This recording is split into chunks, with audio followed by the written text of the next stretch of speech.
it seems to be contagious. You'll be shocked by how much money is being pulled out of the U.S. banks, and now the biggest bank in Germany is in trouble. Michael Snyder reports $1 trillion is a lot of money. If you stack $1 billion bills on top of one another, the pile would be 67.9 miles high. Okay?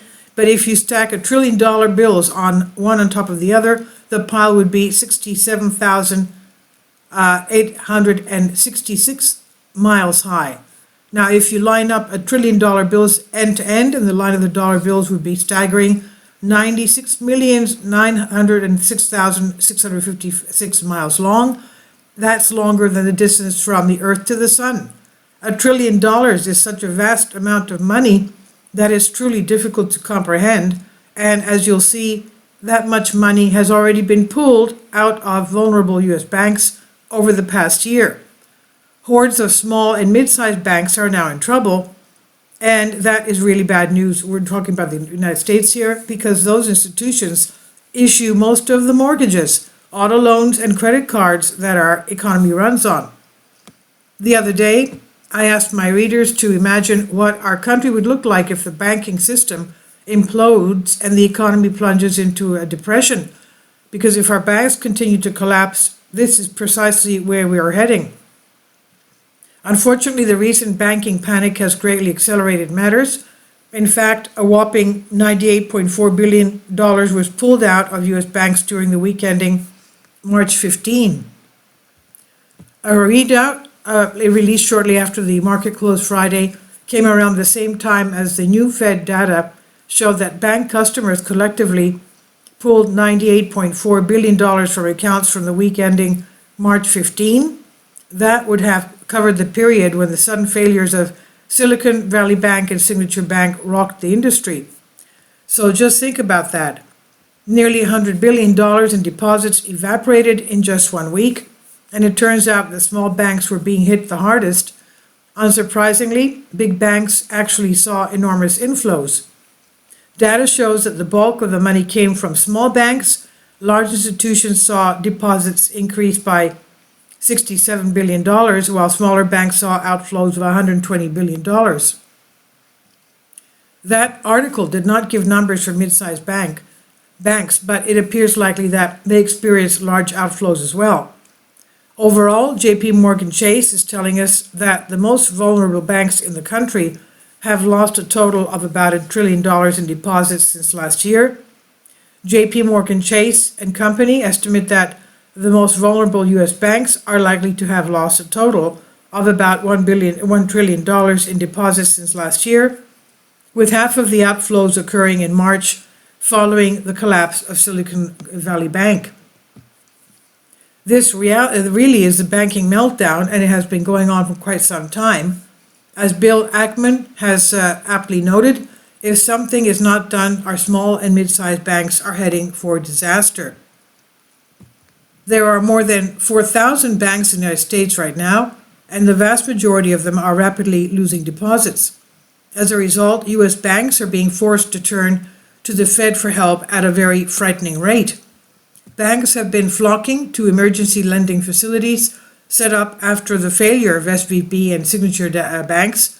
Data released on Thursday showed that institutions took a daily average of $116.1 billion of loans from the central bank's discount window, the highest since the financial crisis, and have taken out $53.7 billion from the Bank Term Funding Program. Meanwhile, the banking crisis in Europe has taken another very alarming turn. On Friday, shares of Deutsche Bank plunged due to renewed concern about the stability of Germany's biggest bank. Deutsche Bank shares fell on Friday following a spike in credit default swaps Thursday night as concerns about the stability of European banks persisted. The Frankfurt-listed stock was down 14% at one point during the session, but trimmed losses to close 8.6% lower on Friday afternoon. The German lender's Frankfurt-listed shares retreated for a third consecutive day and have now lost more than a fifth of their value so far this month. It will be interesting to see if Credit Suisse or Deutsche Bank ends up going under first. Of course, which one will go first? Of course, the politicians continue to tell us everything is just fine. In fact, German Chancellor Olaf Scholz is insisting that there is no reason to be concerned. German Chancellor Olaf Scholz said Friday that there was no reason to be concerned about Deutsche Bank. He said it is a very profitable bank. He noted, he told reporters in Brussels, where EU leaders issued a joint statement describing the European banking system as resilient with strong capital and liquidity positions. Deutsche Bank declined to comment. Once upon a time, we were told that Lehman Brothers would be just fine, and earlier this month we were told that Silicon Valley Bank would be just fine. And as Robin Williams once observed, these banks love to make excuses. But it's not just a few isolated banks that are in trouble these days. Right now, the entire system is coming apart at the seams, and Steve Quayle is warning that things will really kick into high gear in April. The word collapse is a great word. The word collapse is a great word, and the other word that comes to mind is calamity. With a collapse and calamity underway, people think, well, as long as it doesn't touch me, I'll be okay, or I'll be dead and my kids will have to deal with it. What a selfish way to deal with the biblical times we live in. I think we're in big trouble, and in this banking situation that will really kick into high gear in April. You may not have much sympathy for the banks, and I understand that, but what's going to happen to our economy when the flow of mortgages, auto loans, and credit cards is greatly restricted? Our country is already being torn to the shreds like a $20 suit, and economic conditions are still relatively stable. So what is going to happen when we do fall into a very deep economic depression? These are such perilous times, and they're only going to get much more difficult in the months ahead. This is by Michael Snyder. He says about the author, my name is Michael, and my brand new book entitled End Times is now available on Amazon.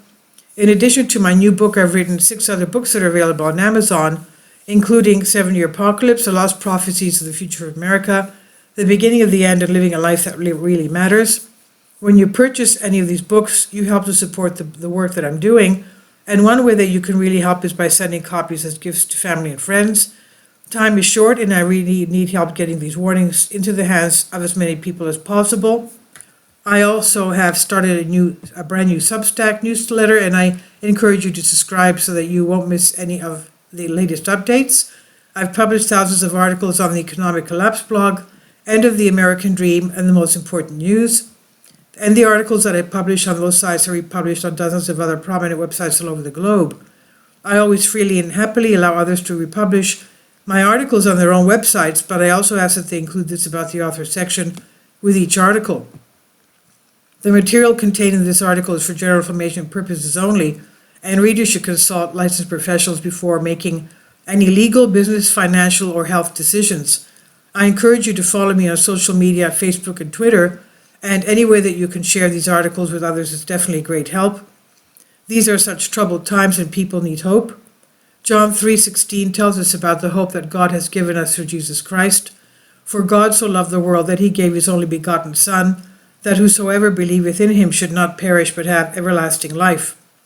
If you have not already done so, I strongly urge you to invite Jesus Christ to be your Lord and Savior today.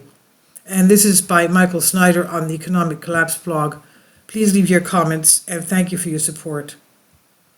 Kindly support my Patreon account.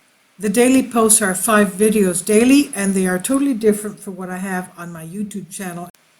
Thank you so much for your support, and that you find all my content so interesting. You'll find the Patreon account details in the description box.